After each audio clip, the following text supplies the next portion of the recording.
காற்றையும் கடலையும் அதட்டினாரே, உன் வாழ்க்கையின் புயலையும்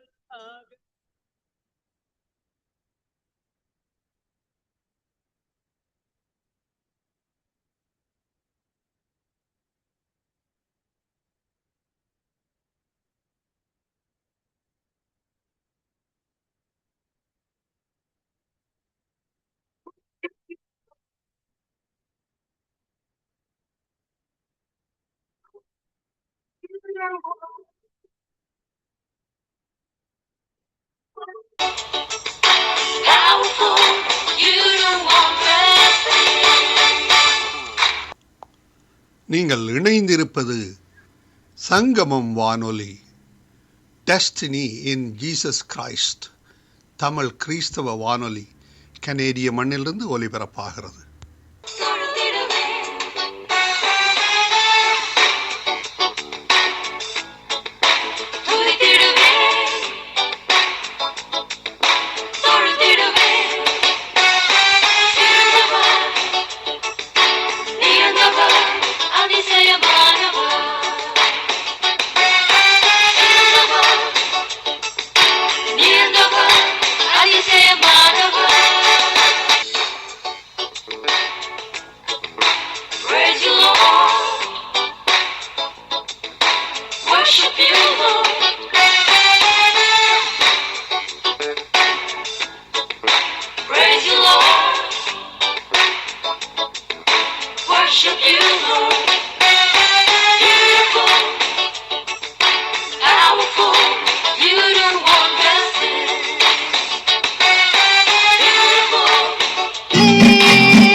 தேவன் வார்த்தை ஆதியிலே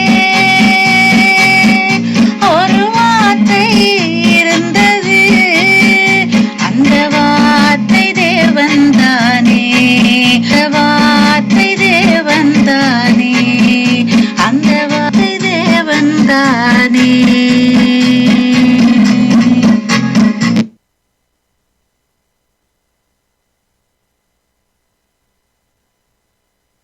ஒன்று ராஜாக்கள் 2ஆம் அதிகாரம்.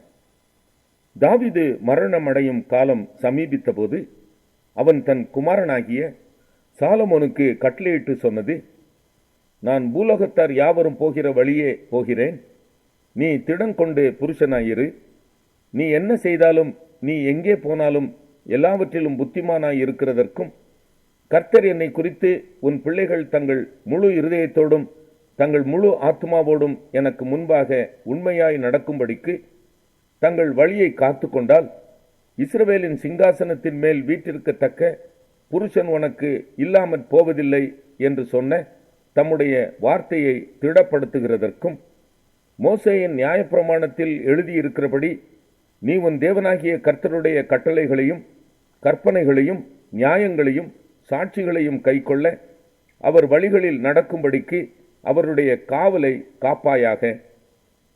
செருயாவின் குமாரனாகிய யோவாப் இஸ்ரவேலின் 2 சேனாபதிகளாகிய நேரின் குமாரன் அப்னேருக்கும் ஏத்தேரின் குமாரன் அமாசாவுக்கும் செய்த காரியத்தினால் எனக்கு செய்த குற்றத்தை நீ அறிந்திருக்கிறாயே.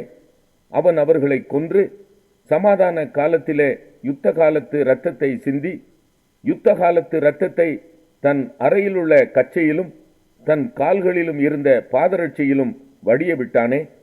ஆகையால் உன் யுக்தியின்படியே நீ செய்து அவனுடைய நரைமயிர் சமாதானமாய் பாதாளத்தில் இறங்க ஒட்டாதிரு. கிலேயாத்தியனான பர்சிலாவின் குமாரருக்கு தயை செய்வாயாக, அவர்கள் உன் பந்தியிலே சாப்பிடுகிறவர்களுடன் இருப்பார்களாக. உன் சகோதரனாகிய அப்சலோமுக்கு முன்பாக நான் ஓடிப்போகையில் அவர்கள் என்னை ஆதரித்தார்கள். மேலும் பகூரின் ஊரானான பென்யமீனனாகிய கேராவின் மகன் சீமேயி உன்னிடத்தில் இருக்கிறான். நான் மக்னாயிமுக்கு போகிற நாளிலே அவன் என்னை கொடிய தூஷணமாய் தூஷித்தான். ஆனாலும் அவன் யோர்தானிலே எனக்கு எதிர்கொண்டு வந்தபடியினால் நான் உன்னை பட்டயத்தாலே கொன்று போடுவதில்லை என்று கர்த்தர் மேல் அவனுக்கு ஆணையிட்டு கொடுத்தேன். ஆகிலும் நீ அவனை குற்றமற்றவன் என்று எண்ணாதே, நீ புத்திமான். அவனுடைய நரைமயிரை இரத்தத்துடன் பாதாளத்தில் இறங்க பண்ண நீ அவனுக்கு செய்ய வேண்டியதை அறிவாய் என்றான். பின்பு தாவீது தன் பிதாக்களோட நித்திரை அடைந்து தாவீதின் நகரத்தில் அடக்கம் பண்ணப்பட்டான். தாவீது இஸ்ரவேலை அரசாண்ட நாட்கள் 40 வருஷம். அவன் எப்ரோனில் 7 வருஷமும் எருசலேமில் 33 வருஷமும் அரசாண்டான். சாலமோன் தன் தகப்பனாகிய தாவீதினுடைய சிங்காசனத்தின் மேல் வீற்றிருந்தான். அவன் ராஜ்ய பாரம் மிகவும் ஸ்திரப்பட்டது. ஆகீத்தின் குமாரனாகிய அதோனியா சாலமோனின் தாயாகிய பத்சேபாளிடத்தில் வந்தான். நீ சமாதானமாய் வருகிறாயா என்று அவள் கேட்டதற்கு, சமாதானமாய்த்தான் வருகிறேன் என்றான். பின்பு அவன், உம்மோடே நான் பேச வேண்டிய ஒரு காரியம் இருக்கிறது என்றான். அதற்கு அவள், சொல் என்றாள். அப்பொழுது அவன், ராஜ்யம் என்னுடையதாய் இருந்தது என்றும் நான் அரசாளுகிறதற்கு இஸ்ரவேலர் எல்லாரும் என்மேல் நோக்கமாய் இருந்தார்கள் என்றும் நீர் அறிவீர். ஆனாலும் ராஜ்யபாரம் என்னை விட்டு தாண்டி என் சகோதரனுக்கு ஆயிற்று. கர்த்தரால் அது அவருக்கு கிடைத்தது. இப்பொழுது நான் உம்மிடத்தில் ஒரு மன்றாட்டை கேட்கிறேன், அது எனக்கு மறுக்க வேண்டாம் என்றான். அவள், சொல் என்றாள். அப்பொழுது அவன், ராஜாவாகிய சாலமோன் உம்முடைய சொல்லை மறுப்பதில்லை. சூனேம் ஊராளாகிய அபிஷாகை எனக்கு அவர் விவாகம் பண்ணி கொடுக்க அவரோட பேசும்படி வேண்டுகிறேன் என்றாள். அதற்கு பத்சேபாள், நல்லது, நான் உனக்காக ராஜாவிடத்தில் பேசுவேன் என்றாள். பத்சேபாள் அதோனியாவுக்காக ராஜாவாகிய சாலமோனிடத்தில் பேசும்படி போனாள். அப்பொழுது ராஜா எழுந்திருந்து அவளுக்கு எதிர்கொண்டு வந்து அவளை வணங்கி தன் சிங்காசனத்தின் மேல் உட்கார்ந்து, ராஜாவின் தாயார் தன் வலதுபுறமாக உட்கார அவளுக்கு ஒரு ஆசனத்தை வைத்தான். அப்பொழுது அவள், நான் உம்மை ஒரு சிறிய மன்றாட்டை கேட்க விரும்புகிறேன், எனக்கு அதை மறுக்க வேண்டாம் என்றாள். அதற்கு ராஜா, என் தாயாரே, கேளும், நான் உமக்கு மறுப்பதில்லை என்றான். அப்பொழுது அவள், சூனேம் ஊராளாகிய அபிஷாகை உம்முடைய சகோதரனாகிய அதோனியாவுக்கு விவாகம் பண்ணி கொடுக்க வேண்டும் என்றாள். ராஜாவாகிய சாலமோன் தன் தாயாருக்கு பிரதியுத்தரமாக, நீர் சூனேம் ஊராளாகிய அபிஷாகை அதோனியாவுக்கு கேட்பானேன்? அப்படியானால் ராஜ்ய பாரத்தையும் அவனுக்கு கேளும். அவன் எனக்கு மூத்த சகோதரன். அவனுக்கும் ஆசாரியனாகிய அபியத்தாருக்கும் செருயாவின் குமாரன் யோவாபுக்குமே அதை கேளும் என்றான். பின்பு சாலமோன் ராஜா, அதோனியா இந்த வார்த்தையை தன் பிராணனுக்கு சேதமாக சொல்லாதிருந்தால் தேவன் அதற்கு சரியாகவும் அதற்கு அதிகமாகவும் எனக்கு செய்ய கடவர் என்று கர்த்தர் மேல் ஆணையிட்டு, இப்போதும் இன்றைக்கு அதோனியா கொலையுண்பான் என்று என்னை திடப்படுத்தினவரும் என்னை தன் தகப்பனாகிய தாவீதின் சிங்காசனத்தில் வீற்றிருக்க பண்ணி தாம் சொன்னபடி எனக்கு வீட்டை கட்டுவித்தவருமாகிய கர்த்தருடைய ஜீவனை கொண்டு சொல்லுகிறேன் என்று சொல்லி, ராஜாவாகிய சாலமோன் யோய்தாவின் குமாரன் பெனாயாவுக்கு கட்டளை கொடுத்து அவனை அனுப்பினான். அவன் அவன் மேல் விழுந்து அவனை கொன்று போட்டான். ராஜா ஆசாரியனாகிய அபியத்தாரை நோக்கி, நீ உன் நிலங்கள் இருக்கிற ஆனதோத்திற்கு போய்விடு. நீ மரணத்திற்கு பாத்திரவானாயிருந்தும் நீ என் தகப்பனாகிய தாவீதுக்கு முன்பாக கர்த்தராகிய ஆண்டவருடைய பெட்டியை சுமந்தபடியினாலும் என் தகப்பன் அனுபவித்த உபத்திரவத்தை எல்லாம் நீ கூட அனுபவித்தபடியினாலும் இன்றைய தினம் நான் உன்னை கொலை செய்ய மாட்டேன் என்றான். அப்படியே கர்த்தர் சீலோவிலே ஏலியின் வீட்டாரை குறித்து சொன்ன வார்த்தையை நிறைவேற்றும்படியாக சாலமோன் அபியத்தாரை கர்த்தருடைய ஆசாரியனாயிராதபடிக்கு தள்ளி போட்டான். நடந்த இந்த செய்தி யோவாபுக்கு வந்தபோது அவன் கர்த்தருடைய கூடாரத்திற்கு ஓடிப்போய் பலிபீடத்தின் கொம்புகளை பிடித்து கொண்டான். யோவாப் அப்சலோமின் பட்சம் சாயாதவனாயிருந்தும் அதோனியாவின் பட்சம் சாய்ந்திருந்தான். யோவாப் கர்த்தரின் கூடாரத்திற்கு ஓடிப்போனான் என்றும் இதோ பலிபீட தண்டையில் நிற்கிறான் என்றும் ராஜாவாகிய சாலமோனுக்கு அறிவிக்கப்பட்ட போது சாலமோன் யோய்தாவின் குமாரனாகிய பெனாயாவை அனுப்பி, நீ போய் அவன் மேல் விழு என்றான். பெனாயா கர்த்தரின் கூடாரத்திற்கு போய் அவனை பார்த்து, வெளியே வா என்று ராஜா சொல்லுகிறார் என்றான். அதற்கு அவன், நான் வரமாட்டேன், இங்கேயே சாவேன் என்றான். ஆகையால் பெனாயா ராஜாவினிடத்தில் போய் யோவாப் இன்னபடி சொல்லி, இன்னபடி எனக்கு மறு உத்தரவு கொடுத்தான் என்று மறு செய்தி சொன்னான். அப்பொழுது ராஜா அவனை நோக்கி, அவன் சொன்னபடியே நீ செய்து அவனை கொன்று அடக்கம் பண்ணி, இவ்விதமாய் யோவாப் முகாந்திரமில்லாமல் சிந்தின இரத்தத்தை என்னை விட்டும் என் பிதாவின் வீட்டை விட்டும் விலக்கி போடு. அவன் தன்னை பார்க்கிலும் நீதியும் நற்குணமும் உள்ள 2 பேராகிய நேரின் குமாரன் அப்னேர் என்னும் இஸ்ரவேலின் படைத்தலைவன் மேலும், ஏதேரின் குமாரன் அமாசா என்னும் யூதாவின் படைத்தலைவன் மேலும் விழுந்து, என் தகப்பனாகிய தாவீதுக்கு தெரியாமல் அவர்களை பட்டயத்தால் கொன்ற அவனுடைய இரத்தப் பழியை கர்த்தர் அவனுடைய தலையின் மேல் திரும்ப பண்ணுவாராக.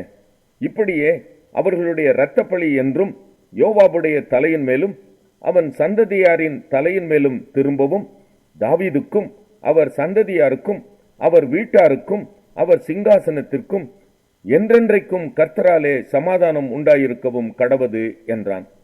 அப்படியே யோய்தாவின் குமாரன் பெனாயா போய் அவன் மேல் விழுந்து அவனை கொன்று போட்டான். அவன் வனாந்தரத்தில் இருக்கிற தன்னுடைய வீட்டிலே அடக்கம் பண்ணப்பட்டான். அதற்கு பதிலாக ராஜா யோய்தாவின் குமாரன் பெனாயாவை இராணுவத்தின் மேலும் ஆசாரியனாகிய சாதோக்கை அபியத்தாரின் ஸ்தானத்திலும் வைத்தான். பின்பு ராஜா சீமேயியை அழைப்பித்து அவனை நோக்கி, நீ எருசலேமிலே உனக்கு ஒரு வீட்டை கட்டி அங்கே இருந்து எங்கேயாவது வெளியே போகாமல் அங்கே தானே குடியிரு. நீ வெளியே போய் கீதரோன் ஆற்றை கடக்கும் நாளில் நீ சாகவே சாவாய். அப்பொழுது உன் இரத்தப்பழி உன் தலையின் மேல் இருக்கும் என்பதை நீ நிச்சயமாய் அறிந்து கொள் என்றான். சீமேயி ராஜாவை பார்த்து, அது நல்ல வார்த்தை, ராஜாவாகிய என் ஆண்டவன் சொன்னபடியே உமது அடியானாகிய நான் செய்வேன் என்று சொல்லி சீமேயி அநேக நாள் எருசலேமிலே குடியிருந்தான். 3 வருஷம் சென்றபோது சீமேயின் வேலைக்காரர் 2 பேர் மாக்காவின் குமாரனாகிய ஆகீஸ் என்னும் காத்தின் ராஜாவினிடத்துக்கு ஓடி போனார்கள். உன் வேலைக்காரர் காத் ஊரில் இருக்கிறார்கள் என்று சீமேயிக்கு அறிவித்தார்கள். அப்பொழுது சீமேயி எழுந்து தன் கழுதையின் மேல் சேணம் வைத்து தன் வேலைக்காரரை தேட காத் ஊரில் இருக்கிற ஆகீஸ் இடத்துக்கு புறப்பட்டு போனான். இப்படி சீமேயி போய் தன் வேலைக்காரரை காத் ஊரிலிருந்து கொண்டு வந்தான். சீமேயி எருசலேமிலிருந்து காத் ஊருக்கு போய் திரும்பி வந்தான் என்று சாலமோனுக்கு அறிவிக்கப்பட்ட போது ராஜா சீமேயியை அழைப்பித்து, நீ வெளியே புறப்பட்டு எங்கேயாவது போகிற நாளிலே சாகவே சாவாய் என்பதை நீ நிச்சயமாய் அறிந்து கொள் என்று நான் உன்னை கர்த்தர் மேல் ஆணையிடச் செய்து உனக்கு திட சாட்சியாய் சொல்லியிருக்க, அதற்கு நீ நான் கேட்ட வார்த்தை நல்லதென்று சொல்லவில்லையா? நீ கர்த்தரின் ஆணையையும் நான் உனக்கு கற்பித்த கட்டளையையும் கை கொள்ளாதே போனதென்ன என்று சொல்லி, பின்னும் ராஜா சீமேயியை பார்த்து, நீ என் தகப்பனாகிய தாவீதுக்கு செய்ததும் உன் மனதுக்கு தெரிந்திருக்கிறதுமான எல்லா பொல்லாப்பையும் அறிந்திருக்கிறாய்.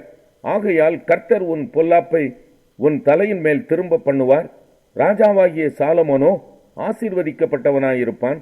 தாவீதின் சிங்காசனம் என்றைக்கும் கர்த்தருக்கு முன்பாக உறுதியாயிருக்கும் என்று சொல்லி ராஜா யோய்தாவின் குமாரனாகிய பெனாயாவுக்கு கட்டளை கொடுத்தான். அவன் வெளியே போய் அவன் மேல் விழுந்து அவனை கொன்று போட்டான். ராஜ்யபாரம். எரேமியா 29ஆம் அதிகாரம். எகோனியா என்னும் ராஜாவும் ராஜஸ்திரியும் பிரதாரிகளும் யூதாவிலும் எருசலேமில் உள்ள பிரபுக்களும் தச்சரும் கொல்லரும் எருசலேமை விட்டு புறப்பட்டு போன பிற்பாடு எரேமியா தீர்க்கதரிசி சிறைப்பட்டு போன மூப்பர்களில் மீதியானவர்களுக்கும் ஆசாரியர்களுக்கும் தீர்க்கதரிசிகளுக்கும் நேபுகாத் நேசார் சிறைப்படுத்தி எருசலேமிலிருந்து பாபிலோனுக்கு கொண்டு போன சகல ஜனங்களுக்கும் எழுதி, யூதாவின் ராஜாவாகிய சிதேக்கியா பாபிலோன் ராஜாவாகிய நேபுகாத் நேசாரிடத்தில் கொடுக்கும்படி சாப்பானின் குமாரனாகிய எலேயாசரின் கையிலும் இல்கியாவின் குமாரனாகிய கெமரியாவின் கையிலும் கொடுத்து எருசலேமிலிருந்து பாபிலோனுக்கு அனுப்பிய நிருபத்தின் விவரம். இஸ்ரவேலின் தேவனாகிய சேனைகளின் கர்த்தர் தாம் எருசலேமிலிருந்து பாபிலோனுக்கு சிறைப்பட்டு போக பண்ணின அனைவருக்கும் அறிவிக்கிறது என்னவென்றால், நீங்கள் வீடுகளை கட்டி குடியிருந்து தோட்டங்களை நாட்டி அவைகளின் கனியை சாப்பிடுங்கள்.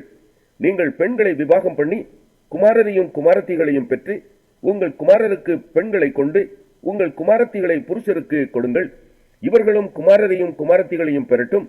நீங்கள் அங்கே குறுகாமல் பெருகி, நான் உங்களை சிறைப்பட்டு போக பண்ணின பட்டணத்தின் சமாதானத்தை தேடி அதற்காக கர்த்தரை விண்ணப்பம் பண்ணுங்கள். அதற்கு சமாதானம் இருக்கையில் உங்களுக்கு சமாதானம் இருக்கும். மேலும் உங்கள் நடுவில் இருக்கிற உங்கள் தீர்க்கதரிசிகளும் உங்கள் குறிகாரரும் உங்களை மோசம் போக்க ஒட்டாதிருங்கள். சொப்பனம் காண பண்ணுகிற உங்கள் சொப்பனக்காரருக்கு செவி கொடாமலும் இருங்கள் என்று இஸ்ரவேலின் தேவனாகிய சேனைகளின் கர்த்தர் சொல்லுகிறார். அவர்கள் என் நாமத்தை சொல்லி உங்களுக்கு பொய்யான தீர்க்க தரிசனம் உரைக்கிறார்கள். நான் அவர்களை அனுப்பினதில்லை என்று கர்த்தர் சொல்லுகிறார். பாபிலோனிலே 70 வருஷம் நிறைவேறின பின்பு நான் உங்களை சந்தித்து உங்களை இவ்விடத்துக்கு திரும்பி வர பண்ணும்படிக்கு உங்கள் மேல் என் நல் வார்த்தையை நிறைவேற பண்ணுவேன் என்று கர்த்தர் சொல்லுகிறார். நீங்கள் எதிர்பார்த்திருக்கும் முடிவை உங்களுக்கு கொடுக்கும்படிக்கு நான் உங்கள் பேரில் நினைத்திருக்கிற நினைவுகளை அறிவேன் என்று கர்த்தர் சொல்லுகிறார். அவைகள் தீமைக்கல்ல, சமாதானத்துக்கு ஏதுவான நினைவுகளே.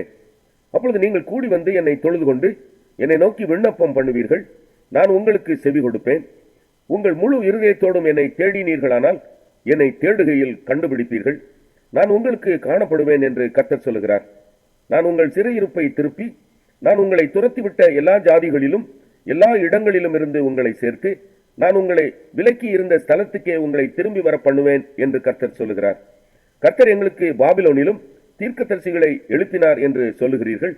ஆனால் தாவீதின் சிங்காசனத்தில் உட்கார்ந்திருக்கிற ராஜாவை குறித்தும் உங்களோட கூட சிறையிருப்பில் புறப்பட்டு போகாமல் இந்த நகரத்தில் குடியிருக்கிற உங்கள் சகோதரராகிய எல்லா ஜனங்களை குறித்தும் இதோ நான் பட்டயத்தையும் பஞ்சத்தையும் கொள்ளை நோயையும் அவர்களுக்குள் அனுப்புவேன் என்று கர்த்தர் சொல்லுகிறார். புசிக்கத்தகாத கெட்டுப்போன அத்திப்பழங்களுக்கு அவர்களை ஒப்பாக்குவேன் என்று சேனைகளின் கர்த்தர் சொல்லுகிறார். அவர்கள் என் வார்த்தைகளை கேளாமற் போனபடியால் நான் அவர்களை பட்டயத்தாலும் பஞ்சத்தாலும் கொள்ளை நோயாலும் பின்தொடர்ந்து அவர்களை பூமியில் உள்ள எல்லா ராஜ்யங்களிலும் அலைந்து திரிகிறவர்களாகவும் நான் அவர்களை துரத்துகிற எல்லா ஜாதிகளிடத்திலும் சாபமாகவும் பாழாகவும் ஈசல் இடுதலுக்கிடமாகவும் நிந்தையாகவும் வைப்பேன் என்று கர்த்தர் சொல்லுகிறார். நான் உங்களிடத்திற்கு தீர்க்கதரிசிகளாகிய என் ஊழியக்காரரை ஏற்கனவே அனுப்பி கொண்டே இருந்தும் நீங்கள் செவிகொடாமற் போனீர்களே என்று கர்த்தர் சொல்லுகிறார். இப்போதும் சிறை இருக்கும்படி நான் எருசலேமிலிருந்து பாபிலோனுக்கு அனுப்பிவிட்ட நீங்கள் எல்லாரும் கர்த்தருடைய வார்த்தையை கேளுங்கள். என் நாமத்தை சொல்லி உங்களுக்கு பொய்யான தீர்க்க தரிசனம் உரைக்கிற கொலாயாவின் குமாரனாகிய ஆகாபையும் மாசேயாவின் குமாரனாகிய சிதேக்கியாவையும் குறித்து இதோ நான் அவர்களை பாபிலோன் ராஜாவாகிய நேபுகாத் நேசாரின் கையிலே ஒப்புக் கொடுக்கிறேன். அவன் அவர்களை உங்கள் கண்களுக்கு முன்பாக கொன்று போடுவான். பாபிலோன் ராஜா அக்னியினால் சுட்டு போட்ட சிதேக்கியாவுக்கும் ஆகாவுக்கும் கர்த்தர் உன்னை சமானமாக்க கடவர் என்று அவர்களை குறித்து ஒரு சாப வார்த்தை பாபிலோனிலே சிறையிருக்கிற யூதா அனைவருக்குள்ளும் வழங்கும் என்று இஸ்ரவேலின் தேவனாகிய சேனைகளின் கர்த்தர் சொல்லுகிறார். அவர்கள் இஸ்ரவேலிலே மதிகட்ட காரியத்தை செய்து தங்கள் அயலாருடைய பெண் ஜாதிகளோட விபசாரம் பண்ணி நான் அவர்களுக்கு கற்பியாத பொய்யான வார்த்தையை என் நாமத்தை சொல்லி உரைத்தார்கள். நான் அதை அறிவேன், அதற்கு நானே சாட்சி என்று கர்த்தர் சொல்லுகிறார் என்று எழுதினான். பின்னும் கர்த்தர் என்னை நோக்கி, நீ நெகேலாமியனாகிய செமாயாவுக்கும் சொல்லி அனுப்ப வேண்டியது என்னவென்றால், நீ எருசலேமில் இருக்கிற எல்லா ஜனங்களுக்கும் மாசேயாவின் குமாரனாகிய செப்பனியா என்னும் ஆசாரியனுக்கும் மற்ற ஆசாரியர்களுக்கும் உன் நாமத்திலே நிருபத்தை எழுதி அனுப்பினது என்னவென்று இஸ்ரவேலின் தேவனாகிய சேனைகளின் கர்த்தர் சொல்லுகிறார். இவனுக்கு அவன் எழுதியிருந்த நிருபமாவது, நீங்கள் கர்த்தருடைய ஆலயத்தின் விசாரிப்புக்காரராய் இருக்கும்படிக்கும் பிரமை கொண்டு தன்னை தீர்க்கதரிசியாக்கிக் கொள்ளுகிறவனாகிய எந்த மனுஷனையும் நீர் காவல் அறையிலும் தொழுவிலும் போடும்படிக்கும் கர்த்தர் உம்மை ஆசாரியனாயிருந்த யோய்தாவின் ஸ்தானத்திலே ஆசாரியனாக வைத்தாரே. இப்பொழுதும் உங்களுக்கு தீர்க்க தரிசனம் கூறி வருகிற ஆனதோத் ஊரானாகிய எரேமியாவை நீர் கடிந்து கொள்ளாமற் போனதென்ன? இந்த சிறையிருப்பு நெடுங்காலமாக இருக்கும். நீங்கள் வீடுகளை கட்டி அவைகளில் குடியிருந்த தோட்டங்களை நாட்டி அவைகளின் கனிகளை சாப்பிடுங்கள் என்று பாபிலோனில் இருக்கிற எங்களுக்கு சொல்லி அனுப்பினான் என்று எழுதியிருந்தான். இந்த நிருபத்தை செப்பனியா என்கிற ஆசாரியன் எரேமியா தீர்க்கதரிசியின் காதுகள் கேட்க வாசித்தான். ஆதலால் கர்த்தருடைய வார்த்தை எரேமியாவுக்கு உண்டாகி, அவர் சிறையிருக்கிற அனைவருக்கும் நீ சொல்லி அனுப்ப வேண்டியது என்னவென்றால், நெகேலாமியனாகிய செமாயாவை குறித்து கர்த்தர் செமாயாவை நான் அனுப்பாதிருந்தும் அவன் உங்களுக்கு தீர்க்க தரிசனம் சொல்லி உங்களை பொய்யை நம்ப பண்ணுகிறபடியினால் இதோ நான் நெகேலாமியனாகிய செமாயாவையும் அவன் சந்ததியையும் தண்டிப்பேன். இந்த ஜனத்தின் நடுவிலே குடியிருப்பவன் ஒருவனும் அவனுக்கு இல்லாதிருப்பான். நான் என் ஜனத்துக்கு செய்யும் நன்மையை அவன் காண்பதில்லை என்று கர்த்தர் சொல்லுகிறார். கர்த்தருக்கு விரோதமாய் கலகம் உண்டாக பேசினான் என்று. மாற்கு 3ஆம் அதிகாரம். மறுபடியும் அவர் ஜெப ஆலயத்தில் பிரவேசித்தார். அங்கே சூம்பின கையை உடைய ஒரு மனுஷன் இருந்தான். அவர் ஓய்வு நாளில் அவனை சொஸ்தமாக்கினால் அவர் பேரில் குற்றம் சாட்டலாம் என்று அவர் மேல் நோக்கமாய் இருந்தார்கள். அப்பொழுது அவர் சூம்பின கையையுடைய மனுஷனை நோக்கி, எழுந்து நடுவே நில் என்று சொல்லி அவர்களை பார்த்து, ஓய்வு நாட்களில் நன்மை செய்வதோ தீமை செய்வதோ ஜீவனை காப்பதோ அழிப்பதோ எது நியாயம் என்றார். அதற்கு அவர்கள் பேசாமல் இருந்தார்கள். அவர்களுடைய இருதய கடினத்தின் நிமித்தம் அவர் விசனப்பட்டு கோபத்துடனே சுற்றிலும் இருந்தவர்களை பார்த்து அந்த மனுஷனை நோக்கி, உன் கையை நீட்டு என்றார். அவன் நீட்டினான். அவன் கை மறு கையைப் போல சொஸ்தமாயிற்று. உடனே பரிசேயர் புறப்பட்டு போய் அவரை கொலை செய்யும்படி அவருக்கு விரோதமாய் ஏரோதியரோடே கூட ஆலோசனை பண்ணினார்கள். இயேசு தம்முடைய சீஷர்களோடே அவ்விடம் விட்டு கடலோரத்துக்கு போனார். கலிலேயாவிலும் யூதேயாவிலும் எருசலேமிலும் இதுமேயாவிலும் யோர்தானுக்கு அக்கறையிலும் இருந்து திரளான ஜனங்கள் வந்து அவருக்கு பின் சென்றார்கள். அல்லாமலும் தீரு சீதோன் பட்டணங்களின் திசைகளிலும் இருந்து திரளான ஜனங்கள் அவர் செய்த அற்புதங்களை குறித்து கேள்விப்பட்டு அவரிடத்தில் வந்தார்கள். அவர் அநேகரை சொஸ்தமாக்கினார். நோயாளிகள் எல்லாரும் அதை அறிந்து அவரை தொட வேண்டும் என்று அவரிடத்தில் நெருங்கி வந்தார்கள். ஜனங்கள் திரளாயிருந்தபடியால் அவர்கள் தம்மை நெருக்காதபடிக்கு தமக்காக ஒரு படவை ஆயத்தம் பண்ண வேண்டும் என்று தம்முடைய சீஷர்களுக்கு சொன்னார். அசுத்த ஆவிகளும் அவரை கண்டபோது அவர் முன்பாக விழுந்து, நீர் தேவனுடைய குமாரன் என்று சத்தமிட்டன. தம்மை பிரசித்தம் பண்ணாதபடி அவைகளுக்கு கண்டிப்பாய் கட்டளையிட்டார். பின்பு அவர் ஒரு மலையின் மேல் ஏறி தமக்கு சித்தமானவர்களை தம்மிடத்தில் வரவழைத்தார். அவர்கள் அவரிடத்திற்கு வந்தார்கள். அப்பொழுது அவர் 12 பேரை தெரிந்து கொண்டு அவர்கள் தம்மோடு கூட இருக்கவும் பிரசங்கம் பண்ணும்படியாக தாம் அவர்களை அனுப்பவும் வியாதிகளை குணமாக்கி பிசாசுகளை துரத்தும்படி அவர்கள் அதிகாரமுடையவர்களாய் இருக்கவும் அவர்களை ஏற்படுத்தினார்.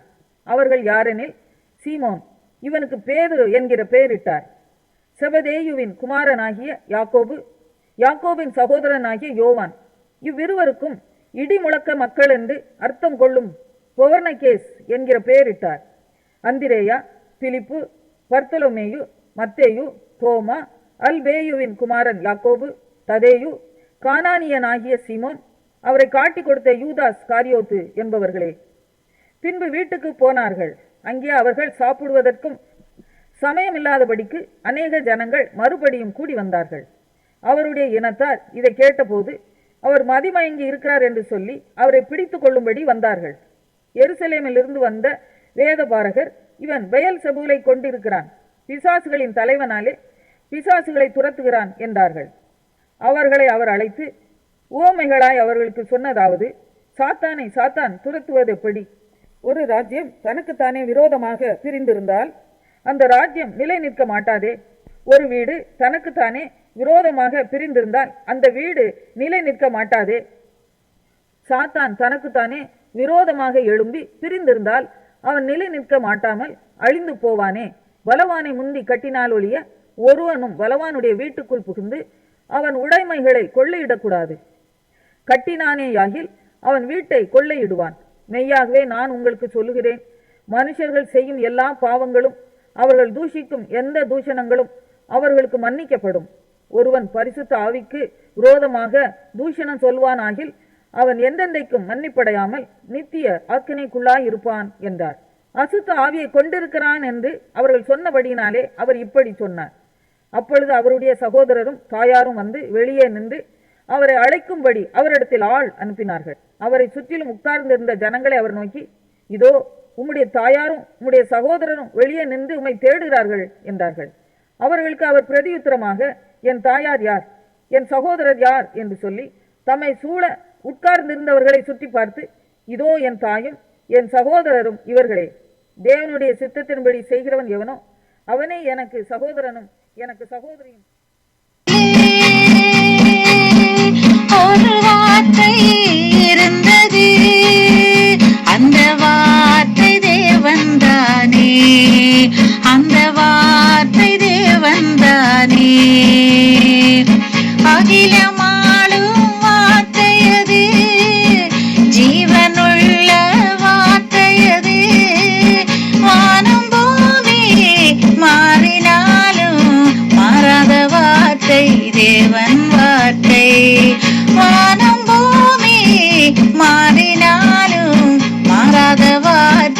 தேவன் வார்த்தை ஆதியிலே ஒரு வார்த்தை இருந்தது அந்த வார்த்தை தேவன் தானே வார்த்தை தேவன் தானே அந்த வார்த்தை தேவன் தானே